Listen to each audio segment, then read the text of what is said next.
have that kind of stuff out there, I mean, it doesn't do you any favors in terms of your locker room being able to remove them, remove the distractions and all of those types of things. But clearly, the organization thinks that it's addition by subtraction by letting Le'Veon Bell walk in free agency and then deciding to trade away Antonio Brown. Like, this has to be Ben Roethlisberger's team. He has to assert himself as a leader. He's got to galvanize everybody. He's got to get everybody to buy into whatever agenda that Mike Tomlin wants to set for the team. That's the biggest thing when I look at this season, because you really need those young players that they have on the roster. James Conner, Jalen Samuels, the kid Benny Snell that they drafted out of Kentucky. You need those guys to step up and fill in for the production that's walking out of the door. So that's the thing that I'm excited to see. A lot of young players emerging from this Pittsburgh Steelers team right now, because you've got that void. You need production because Antonio Brown's not there. Yes. Le'Veon Bell is not there. So we'll see how that works out. But I think that Ben Roethlisberger being put in this position, I think this puts it all on him. It's not on anybody else. This is on Big Ben. Listen, this is a tremendous opportunity for Big Ben, but with this tremendous opportunity comes some possible pitfalls. If they make it back to the playoffs, forget they don't have to win a Super Bowl. If they just make it back to the playoffs after missing the playoffs for the first time in over a half decade, if they win the division when they are for the first time in a while not favored to do so, with no Le'Veon Bell, with no Antonio Brown, Big Ben gets to, whether he will say it publicly on the radio show or just think it. Probably will. Say, hey, guys, told you. Like, I got this. There's the noise, the distraction. I was always part of the solution, never part of the problem, and I got this. If it goes poorly, as I fear it may, and if they go from their first season out of the playoffs in over a half decade to their first season under 500 since Mike Tomlin's been the head coach, then that opportunity turns into an indictment. Then it's, man, why didn't you make it work with one of the three most talented receivers in football in Antonio Brown? It's not fair to blame Ben for the Le'Veon Bell thing at all, in my opinion. That was a contract dispute with ownership. But he and Antonio had a falling out. And that's obviously, to me, a big part of the reason he's no longer there. And so if they are a worse team because of that, yeah, that will fall on a lot of people. Primarily will fall on Ben Roethlisberger's shoulders, the 3 Super Bowl appearances and the 2 championships notwithstanding. So it's an exciting moment for him, but this season's also fraught with more risk than most seasons in the most recent history for Ben Roethlisberger and the Pittsburgh Steelers. All right, let me educate you guys just a little bit, just a little bit, all right?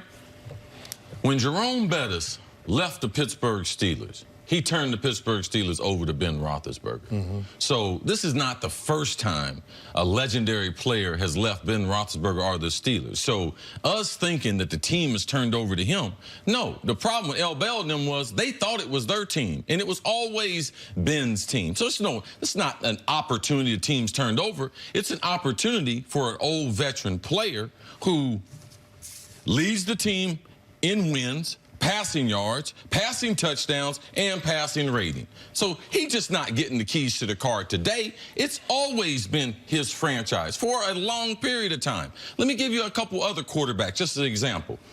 The Chargers, whose team is that? It's Phillip Rivers. Oh, okay. What about the New York Football Giants here? Eli Manning. Oh, okay. Didn't they all come in the league at the same time? Yep. Yeah. Oh, okay, no problem. Well, let's just stay in the division. In Baltimore, Canty, whose team is that? It was Joe Flacco's. It ain't no more. It's Whose Lamar team is it Jackson. now? Oh, okay. Let's go to Cleveland.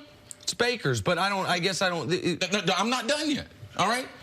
When you are a quarterback in this league, it's your team. If you're Nick Foles, it's his team in Jacksonville. So to think that the Pittsburgh Steelers at this point are turned, no, it's always been. That was part of Antonio's problem that he had, that they're going to always choose him over me if they have to. Antonio is not in Pittsburgh because Pittsburgh didn't want him there, not because Ben didn't want him there.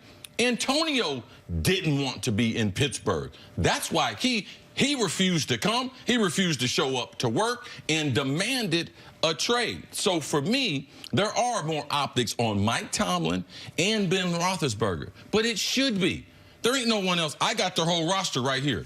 You tell me someone else it should be their team. Right, no, of course, but I don't think anyone disputes that. And when you say, all right, so two things. One is when you say, Antonio's not there because Antonio didn't want to be there, but part of the reason he didn't want to be there is because the relationship with the quarterback soured. Do you know how many guys in the locker room don't like guys they're playing with? Okay, that's fine, but how many guys in the locker room we should acknowledge that. Okay, I think we do acknowledge that, but he's the one that's gone. The reason why he couldn't deal with Ben is because they weren't going to give him no new money. That's what it is. Okay, that was obviously part of it. Another part of it was the ongoing fraying of the relationship of Ben throwing him under the bus after he throws the interception, of the things on the radio show. We can't act like those things didn't happen, didn't have a part of it. Now, would it all have been papered over if the Steelers gave him $100 million?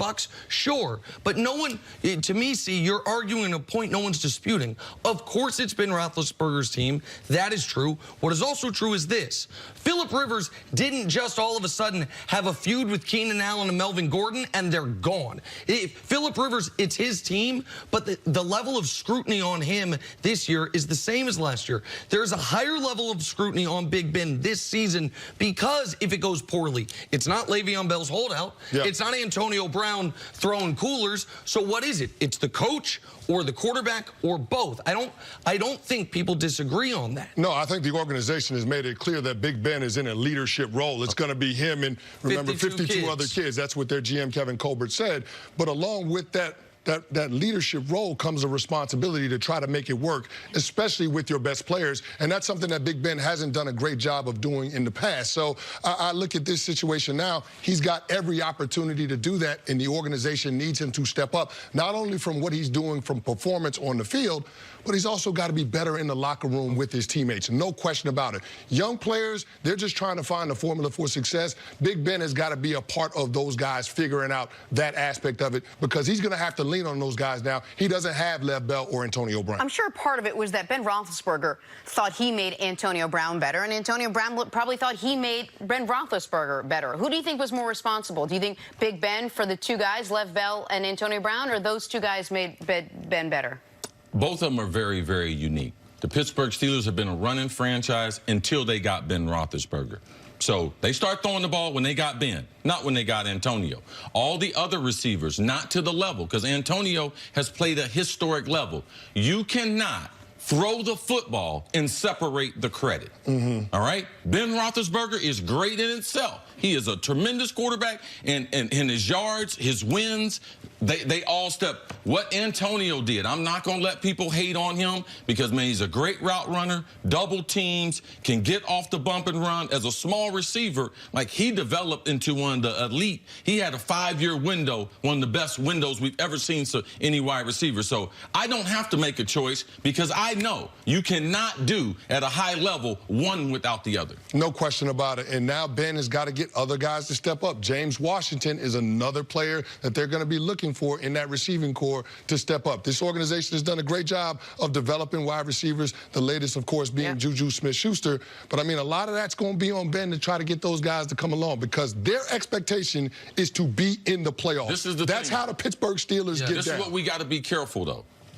What if the Pittsburgh Steelers, if this group of wide receivers, led by Dante Moncrief and Smith-Schuster and Eli Rogers, what if they don't develop? We just already blamed it on Ben. It ain't going to be Ben's fault. Ben's thrown to all different types of receivers. It's up to them receivers to get better. We can't have everything. The defense is awful. Absolutely. I'm just saying that's no, I'm agreeing with you. I'm agreeing with you, but I'm just talking about in terms of trying to get other guys to step up because you're losing so much production. All I'm saying is this. As Ben Roethlisberger goes is how this team is going to go. He's the quarterback. He has the most impact on their ability to win. I don't believe that. Last year, Ben threw for 5,000 yards. Their defense was bad at times. They didn't make the playoffs. But, CC, when he's throwing 16 interceptions, it doesn't help. When you look at that Denver Broncos game, it didn't help that he's turning the ball over and they're blaming it on receivers running the wrong route. So there aren't teams that the quarterback throwing 16 interceptions to get to the playoffs? No. He had the second most turnovers in interceptions in the league. He was good and bad last year. Of course, Ben doesn't want to throw interceptions, but what's the excuse for their defense? No excuse for No, the defense. But of course, it's not just one piece, one part, one thing. But with the star receiver being gone, it is now. And with Juju, here's the thing that's toughest for the Steelers. Juju's not going to be able to be more productive than last year. Yeah. Juju had 1,500 yards last year. That's a lot. So it's not like, okay, well, Juju's going to. Juju, they just hope can duplicate it. The Antonio Brown production void's going to have to be filled by the guys you mentioned. James Washington, who's been criticized by Big Ben, Donnie Moncrief, Eli Rogers. One of those young players or middling veteran players going to have to step into that void. And it's a hell of a void That to fill. plus hoping James Conner steps up and has some of the production he had in spurts last year as well. I made 8 Pro Bowls, 5 different quarterbacks. I signed